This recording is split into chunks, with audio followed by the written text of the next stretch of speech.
Hi guys, welcome back to my channel. We are reviewing I'm wrong today. I'm not going to look for something wrapped around my finger, but if you like what you see, put a ring on it. We're reviewing Put a Ring on It. This is episode what episode is this? That is what episode it is. But the title of the episode, this is Double Your Pleasure. Okay, so we're coming off, but housekeeping rules before we begin. Don't forget to like video. Yo, appreciate y'all from last week. Keep the likes up. Tell me what you feel.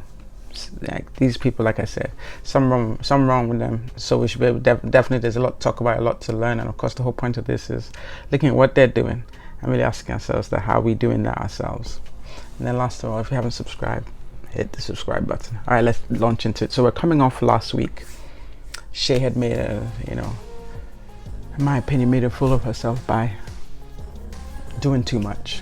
Like if she knew that this wasn't for her, then don't come on TV and do something that's not for you. As simple as that. So I get talking, Alfie's talking to us, talking about, yeah, it always seems like he's able to remove himself and almost act like he didn't have a part to play in it. And I don't, in this fight itself, I wouldn't say had a part to play in it, but in who Shay is and how Shay is behaving, he has a part to play. You say, why do you think he has a part to play? This is what I think. He has created a situation that has her triggered all the time. This is not an excuse. This I'm explaining why I think he has a part to play. He has created a situation, the way he behaves and the way he interacts with other women, that has her triggered all the time.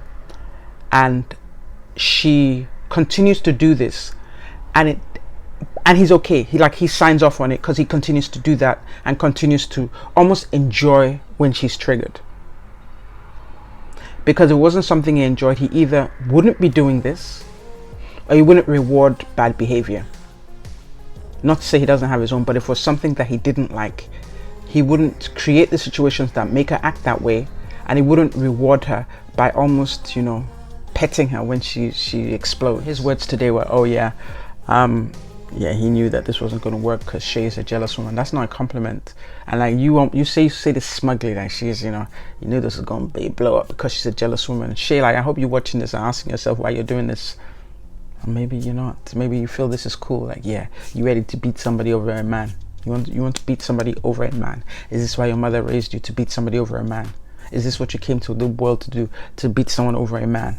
Really, is that that's the end of it? Like in 2022, really you're defining yourself by your man, and then now fighting another woman because of your man. If it was your man, you wouldn't have to fight someone. Like, I don't know how many times I have to say this. This is week 4 or 5. Like, I'm over this. Like, this, you may not think so now, but in the future, when your eyes open and you mature a little bit, you realize that you do not put yourself in the great light. It's not cool to want to beat someone, because you see this all over social media. The guy does something and you want to go beat the woman. Like, who did you make the agreement with? Who do you have the understanding with? Him, not her. But either one, you are afraid to confront him, because if he says so what, and then you're not ready to leave. So the only way you want to get rid of this bad energy is to go fight the woman, because that won't put your relationship at risk. Infidelity is the issue. It's not new. You're aware of it. He's aware of it. He's saying that he don't know why you have a problem with it, and he clearly sees that you don't have a problem because you're still here. You followed him onto a show to establish that you don't have a problem with it. So you're not going to come for him. You're going to make noise, but the people who you're going to get really aggressive with are going to be the other people, but not him. Because what you don't want to do is be face to face with making a decision that you don't want to make. And that's what they say in life, In fact, don't even talk about it. If you know you're not ready to leave, don't even talk about it. Just pretend, like, put on your blinders and keep looking that way. Because if you talk about it and you don't do anything about it, he's going to continue doing what he's doing and do even more. Because now you've established the rules of engagement. Now you established. Yeah, go ahead, do what you want. I'm going to go beat the woman. I'm going to make some noise and everything's going to blow over. That's the extent of the relationship right now. So even in her confessional, she initially says that she don't think she overreacted. I'm going to leave that there. You don't think? I mean, some people might want that, but you don't think he overreacted. Okay, I'm done. Anyway, they threw back to the 2 extra dates to share, who was meant to be Alfie's date, and what's the guy's name? Asa, who was meant to be Shay's date, and they decide to finish up the meal together, introduce themselves, and I don't blame them. There are 2 hot plates there. Might as well, you dressed up, put some makeup on, eat, be married. Like, so it'd be interesting to see if these two, like, when they do a reunion or something, find out they actually start dating. It'll be funny because they both kind of look at each other like, whoa, what was that? Exactly. We as viewers felt like, what was that? She was doing too much. She was really performing for the cameras. And when I say performing for the cameras, I'm talking about Shay. All right, so based on her bad performance or bad behavior, Shay has now bought herself a private appointment with Dr. Nicole. And so they get talking, and here, prior to, I guess, contrary to her confessional where she thinks she didn't behave inappropriately, she does confess and admit that her behavior was poor and she shouldn't have done blah, blah, blah. Nobody cared, like you already done it. Like, you felt proud about it both in the moment and after the moment. So I don't know if you're just sad because you're talking to Dr. Nicole and you expected to be sad. I don't know how much of you feel, but anyway, they get talking to something, so they start talking about triggers. What triggered you? She said she was triggered because they walked in, or rather Alfie walked in acting like he didn't know her. That's anybody home. The whole point of this exercise was that you were meant to be in the same room and you were meant to explore your connections. You weren't meant to be having, it wasn't a foursome, it wasn't a double date. You were meant to be working separately. It was an exercise and you failed it woefully. And you had a problem with the whole point of the exercise at the end of the exercise when you knew what the point of the exercise was at the beginning of the exercise. And I'm going to talk about you people, particularly Shay. It just aggravates me because I don't know if it was you weren't listening, you weren't paying attention, or you didn't realize, like this, using it, excusing your poor behavior based on, I was triggered, is enough. Like, you people are not children. We see a child get, when a child has a tantrum, the child is triggered, but we don't encourage that bad behavior. We discipline them out of that bad behavior. Like, okay, let them cry in the corner for a second, let them cry it out and get over that trigger. Because if you're walking around triggered by everything, then you're just gonna be jerking everywhere. Like, you triggered by fresh air, that means you can't go outside. So I was triggered is not a reason for bad behavior. So of course Dr. Nicole goes into something which makes sense, because she's saying, okay, I hear that you're triggered by this and that you felt you had to intervene and you always have to yell and scream and literally almost kind of manipulate and push Alfie into the direction you want. But the whole point of being on this show or doing this exercise as a whole with this dating other people is for you to allow that person of their own free will to choose you, not regardless of all the distractions and whatever is going on.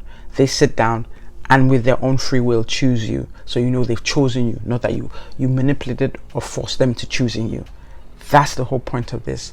Why can't you let that be? And she says, in not so many words, that she's scared that if it's over, if she breaks it off, she'll never go back. And I ask, what's bad about that? What's bad about you just being done and say, like, I'm not doing this anymore? Please help me. People, help me. If you're not getting what you want, you're not getting respect you need, you're not getting what you require to function in relationship is not by force. If it's not working, then be done with it. That's all. Be done. So finally we get some inside scoop on it, because we had heard in the beginning that they gotten engaged, then the engagement was broken up, and whether she gave the ring back, but she still don't have the ring. So anyway, we get some more tea on this episode. Not that we're here for tea, but just more to give us context. We just want to get context in the story and see what's going on.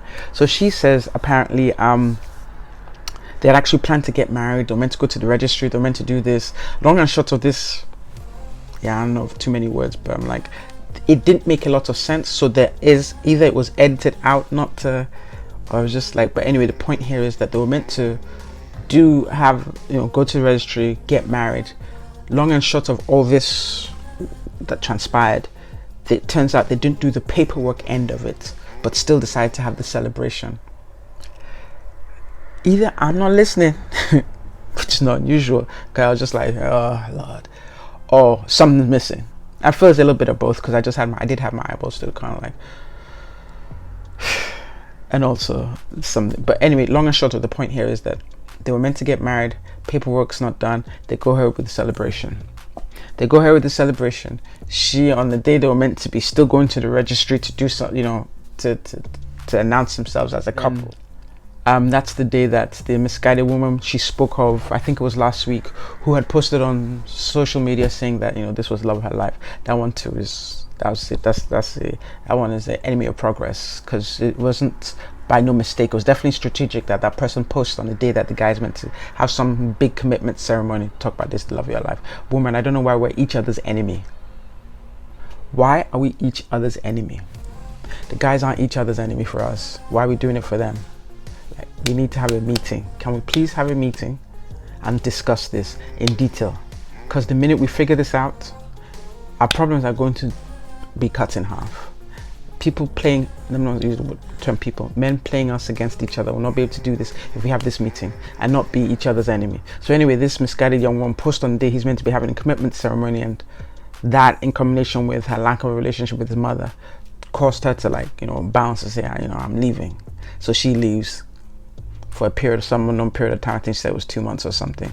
Realize she misses him, and then comes straight back to start the rat race again. And Dr. Nicole brings something up. So that's why you're angry, because you came back, but you didn't come back and renegotiate. You came back to continue what you left. Think about this.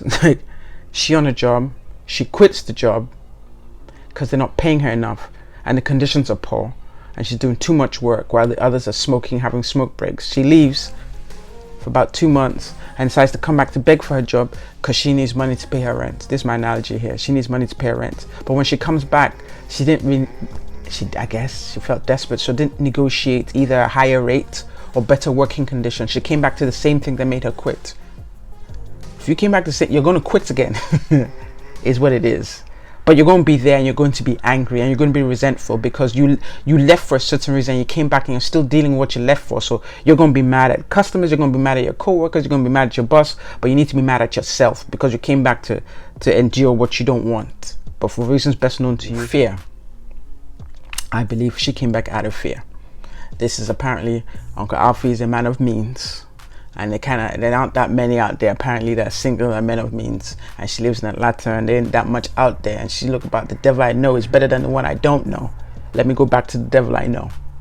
But she's still mad that she's with the devil she knows because he's still a devil, and she's probably asking herself, is this what I'm asking for you, is this how you're going to live? Anyway, they're throwing this bonus scene. I don't know what the purpose of this scene is. The guys meet up to play pool, but what is it must be, it seemed like a cold day in hell when the person that is reasoning with his number 6 and giving good advice is Uncle Alfie. Actually, I probably shouldn't judge him. He probably does reason well, but still behaves the way he wants to behave, and is allowed to behave the way he wants to behave because he gets rewarded for that poor behavior. So he continues. We teach people how they want to treat us. So since Shay has shown Uncle Alfie that he can do whatever he likes and she'll still be there, he can continue to behave. So I take that back. Maybe he does have some sense because his situation is working for him. That's why he's there. Situation's not working for Shay, but she's still there. But anyway, I digress. Back to what I was saying. So it seemed like, Uncle Alfie's giving great advice, and he's telling Kenneth, because Kenneth had said that, I'm afraid that, I want to, because he had asked, Kenneth had asked, are you guys ready to propose? He's like, yeah, I'm ready. So Kenneth is like, well, I'm ready to propose, but I'm worried that she's not going to, she's going to turn me down. Uncle Alfie gives him great advice that, look, your mind shouldn't be on proposing to anyone, that you need to get your ducks in a row, get your money up, get your money right, get yourself situated. But now the question here, I think really is, if a dude is broke, should he be thinking about marriage, and should he propose? Is marriage only for people with means? So all the broke men out there, should they not get married? I think because when you think about marriage, traditionally, the man is expected to be the provider, the protector. If he's not seen to provide a good deal, maybe not everything, but a good deal, is he fulfilling his role that he believes in? 1, 2, both for the woman, you typically want to be with someone who is on top of his game, because that makes him appear more masculine. If he's not on top of his game, does that make him less attractive? I think just looking at it on the outside, if you definitely have a lot of unresolved things going on, you're not established in what you're doing. I don't remember what his career is. I think he said he was an entrepreneur. That's true. He said he was an entrepreneur. if he's in the middle of a transaction and he has things going, yeah, there's no such thing as the right time, but there's definitely such thing as the wrong time. And I think for him this is the wrong time, because not just because his entrepreneurship is not working out for him right now, but he's also second guessing himself and has doubts. So it's not so much his business position, but who he is as a person that probably needs work, because people do meet and build together, but at this point he has a lot of work to do on the inside that he hasn't done. I think that's the biggest thing in my opinion, but y'all tell me what you think. So of course we go into next scene. So last week we'd seen the other two couples have their double date in the same room. This week it's meant to be Kenneth and Shorty with their respective dates. So of course Shorty's date, a gentleman called Tavi, shows up, comes in, gets a pat down, whatever it is. But anyway, they go to this location and they get talking, and she's appreciating, this is in her confessional, the fact that he seems somewhat established, he seems to be together. And then at this point she decides to emasculate her, do it again in front of us. Talk about, when she met him, he had a loose, I'm paraphrasing, so she didn't say this, but she's saying he had a loose relationship with the truth, that he puffed himself out to be what he really wasn't, which a lot of people do. So the question now is if he feels the need to puff up who he is but not really say who he is, so he knows that he's not where he wants to be. So maybe that's, love is not just for people with means or whoever arrived, but at the same time, why would you misrepresent yourself? So you're actually selling yourself to be who you're not. So of course this explains part and parcel why she is not content. But the issue here is, if you found out that what he sold you a lemon, leave the lemon, return the lemon. You don't have to hang on to the lemon. Just park it somewhere and leave it there. Like, it's that bad of a lemon, take it to the junkyard. So you're mad that so I understand you felt deceived. You're mad that he's a lemon, but at this point, this is where you have a choice in the matter. You found out he's a lemon. Let it. Take it to the junkyard, get rid of it. But truth is, he lied. But what you're rewarding his lies by still staying there, because you're still there. You're mad and everything, but you're still there. I'm in love, but I hate him. They don't go together. So you're at this point where you just feel like, just like Hollywood said 2 episodes ago, you feel that this is the best you can get. You're hanging on to him, but you're mad. Like, sis, you mad, just walk away. Why are you torturing him, torturing me, torturing all of us, torturing anyone that comes into your company? Because you're mad, but you're still staying there.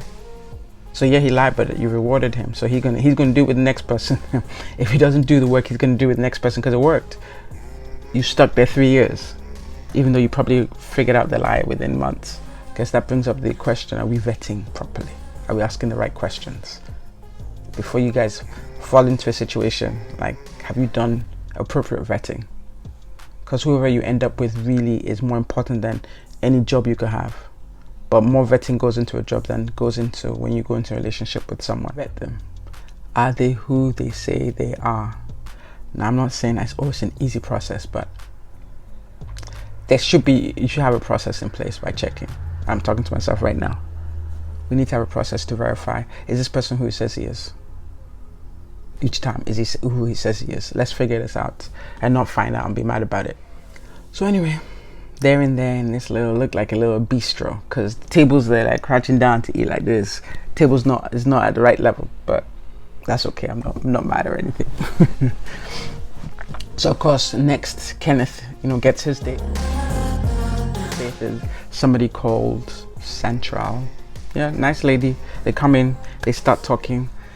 She says that, he looks lovely. Man, this poor lady, I want to tell her to start running right now.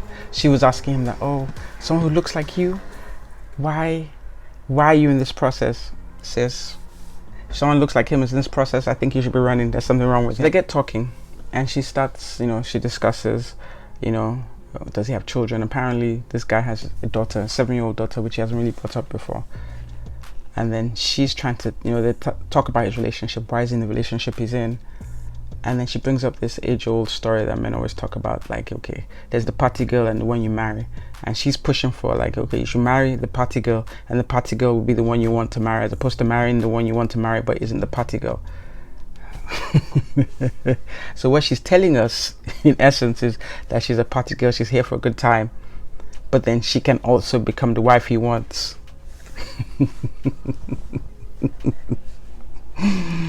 I don't know. I don't know how real that is or how effective that's going to be, but that really is a question. I do hear men saying this all the time. There'll be one type of woman for one thing, and then when all of a sudden they want to get married, and then now they're ready to settle down and pick somebody else who they don't necessarily like, but they feel fits the picture of what a wife should look like. But the question now is that really what you want, or are you just going to make this person miserable for the lifetime of the marriage? So I mean, jokes aside, she has a good point. It's like, okay, if this is what you like, can what you like become a wife, or become the wife that you want, as opposed to picking someone who fits the picture on the outside, but behind closed doors, you guys hate each other. But you just picked her because she looked right and she maybe giving you some, you know, cool points. But then you end up stepping out on her because she's not really what you want at the end of the day. So, you know, Central has some sense. I mean, she seemed like she's from California. Not to say that means anything, but it's definitely free thinker. But her reasoning is that there's something to her reasoning. I mean, in between this, as you know, they're talking, they do a better job of, both couples, both Shorty with her dude Tavi and Kenneth with his lady Santrell. They do a good job of not clashing, but they're still kind of looking over each other and peering. Like, I mean, you did better, so I'm not gonna say anything about you. You guys did a decent job of keeping it above water. You guys, you know, you kept it a buck, but still at least behaved yourselves. So now going to the round table of, so now we're now going to start discussing the dates. So the first round table discussion of this double date, double pleasure experience is now Kenneth and Shorty. And so Kenneth admits that it was hard to have a real conversation with Shorty in the room because he's not really interested in anyone but her. He says he really wasn't attracted to his date, and then it's the point where Shorty comes in and says, well, yeah, of course you weren't. You only want to get with women out of your league. So I understand that Shorty is hurt, upset, but now she is punishing him for actions that she hasn't made. If he is all the things that she says he is in terms of dubious, deceitful, a liar, he's this, he's that, why are you still there? You're rewarding all these things you hate about him by staying there.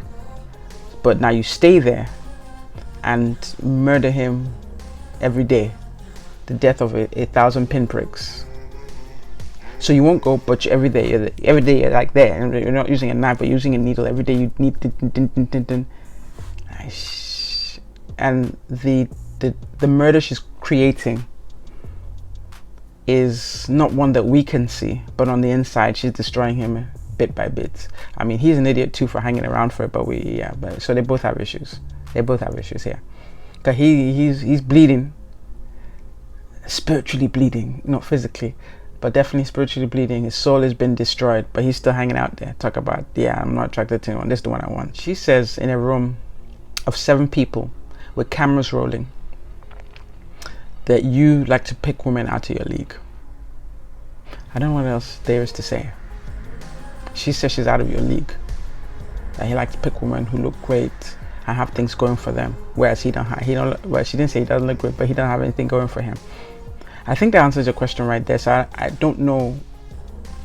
This is episode 4, 5. Like, why do we need another 5 episodes for him to figure it out that even if they're meant to be, they're going to need a timeout? Coach needs to call a timeout. But it's a show, so they're going to drag this for another 5, 6 episodes. But I think if it's one thing for her to think that, maybe even be praying and it'll come to her mind, maybe even sit down with a girlfriend and having a drink and say that and then take it back. But she said it to everyone. All of us heard that. Kenneth, why do you need an extra minute to confirm what she's already confirmed? I mean, I think he here she mentions what she said in confession about how he sold himself off as what he wasn't. Said he had things that he didn't, was doing things that he wasn't. But sis, you're still here. He's not innocent, but at the same time, I mean, when someone commits a crime, we don't automatically, you know, execute them. At least they face a jury. In her eyes, he's committed a crime and she executes him every day. And he keeps coming back for another execution. Monday execution, Tuesday execution, Wednesday execution. Like, what is going to be left by the time they figure out that they're done? And who's going to have to pick up the pieces by the time they figure out they're done? And will they be able to repair and heal by the time they figure they're done at this rate? They're just going to go out and damage. They're going to leave each other and go and damage some other people. I don't know, that's just my 2 cents here. So now we're going to Otis and Charlie. Roundtable discussion from last week. We're going to recap their yoga date. Otis quickly says, oh yeah, I trust Charlie. And I was like, what's he talking about? Like, you trust Charlie, but you're watching her, then you came to meet her in the middle of the date, tried to give her a kiss. Is that trust?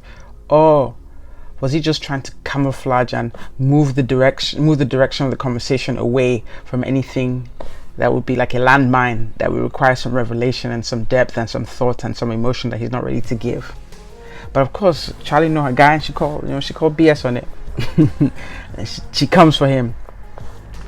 She talked about, yeah, he was getting ready for his date. His date is an attractive lady. She's this, she's that. But when he was getting ready for a yoga date, why did he put on a chain? Not only did he put a chain on, he put on a big chain. Then he put cologne and did. Okay, all right. You'd had a couple drinks, so I mean, I don't know if your recollection of events is reliable, but I'm just teasing you at this point. And of course, to back up what she's saying, she says that even with his first date with Milan, that he was reluctant to give any details to disclose. So that makes her think that he likes her more than he's letting on, because he's not sharing. Okay, yeah, probably have a point. He says his reason for that is she has a tendency to overreact, and he doesn't want to create any uncomfortable situations, so the less he tells her, the better. I mean, I see what he's saying, but he was requiring details. So why should he require details but not give them because you say you're saving her? Like what? You're Superman and she's not? So that's questionable there. And then of course Dr. Nicole kind of is looking at both of them. And we've said in the past that they're both petty and they both peck at each other. So she asked them individually, do they want a safe space to express themselves and, you know, communicate? They both say yes. And she said so. And she lets them know, because we're watching, it's like, you need to be what you're looking for. AKA, you're not a safe space for each other. You complain about each other, but you're both kind of mean and nasty. So you don't create the avenue for someone to sit down and be able to talk about it. That this is playing out right in front of our eyes. Like all of a sudden, Charlie, the innocent, quiet Charlie's. And well, of course, you know, Otis has been Otis, but Otis is not the only bad guy here. Charlie's hands are not clean either, because she's coming and we're not done yet. Then I don't know, maybe Otis was mad, or there's been, you know, they were talking and then finally they edited to this scene to make the scene shorter. He talks about, yeah, he had DM'd Milan. He knew this was, no, he said for the purpose of transparency or honesty, I want to let you know that it, you know, DM'd Milan. He knew that's a landmine. But he's ready for it. You know how sometimes someone gets on your nerves and you say, I'm gonna piss you off. Let me get them triggered, or maybe something made him want, because he cannot be cornered to be honest. So I feel like that him telling about the DM was almost a tool, because maybe she had pissed him off, because we already know they're both petty. So I feel his revelation was just to piss her off, not because all of a sudden he wants to be honest and tell the truth and fix everything. Nah, this guy's a criminal. Of course, Charlie blows up. You know, she's bending there. She's gonna DM the lady. Dumb move, dumb idea. Why don't you face this guy square? And so they're going back and forth. She's having a little attitude, and then of course, at this point, you know, Dr. Nicole is asking her, or did ask her, you know, like, okay, yeah, it's true, but he probably shouldn't have done that. But I guess she's almost questioning her surprise at him DMing Milan. That can she consider, thought that maybe this is a reflection of where they are in their relationship. With all the problems they're having, this is a reflection of that, him DMing this person, even though they discussed about not communicating with their dates outside of the date. She's like, no, it's not. And I remember looking, like, as she was talking about how she was going to DM Milan, I guess, I don't know what she's going to DM her and say. Shay's on the sidelines looking like, yeah, that's what you do. Like, man, woman, we're acting stupid. I think this is stupid. What did I say? I said, woman, this is stupid behavior. Not only is it stupid behavior on camera. because what we're saying now is, like, he can do wherever he likes, talk to whoever he likes. All you're going to do is raise your voice for a few minutes, but then you're saving all your smoke and your energy for the woman who you have no connection with. How does that make him stop? Because if you redirect all your energy at her, you're redirecting your energy at a symptom of the problem, not the problem itself. So there's no healing, there's no resolution. You're just going, so how many people do you want to DM? How many people do you want to fight? So now Shay looking like, yeah, this is my partner in crime, this is my sis, she's doing what I believe in. That's idiotic.